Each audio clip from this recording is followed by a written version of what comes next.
নমস্কার, আমি পাপিয়া দে। আমি চলে এসেছি আবারও নতুন একটা ওয়াল পেন্টিং নিয়ে তোমাদের সামনে। জানো তো, মা না অনেকদিন ধরেই বলেছিল যে বাড়ির সামনেটা একটু ফাঁকা ফাঁকা লাগছে, তো মানে বাড়ির বাইরের দিকটা তো একটা ড্র করে দিতে কিছু একটা।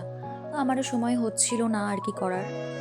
তো যাই হোক, আজকে আমি সময় বার করে করতে স্টার্ট করে দিয়েছি। আশা করি বুঝতেই পারছো কি ড্র করছি আমি। যাই হোক, পরে আরও ভালোভাবে বুঝতে পারবে। দেখো, প্রথমে আমি পেন্সিল স্কেচ করার পরে দেখো কালারগুলো স্টার্ট করে দিয়েছি করতে। আর পুরোটাই না আমার অ্যাক্রাইলিক কালার দিয়ে করা, আগের ভিডিওতেও আমি বলেছি। তো দেখো, জানো তো মানে এই প্রথমবার না আমার এই পুট্টি ছাড়া আর কি অন্য ওয়ালের ওপর করা, মানে একটু রাফ সারফেসের ওপর করা।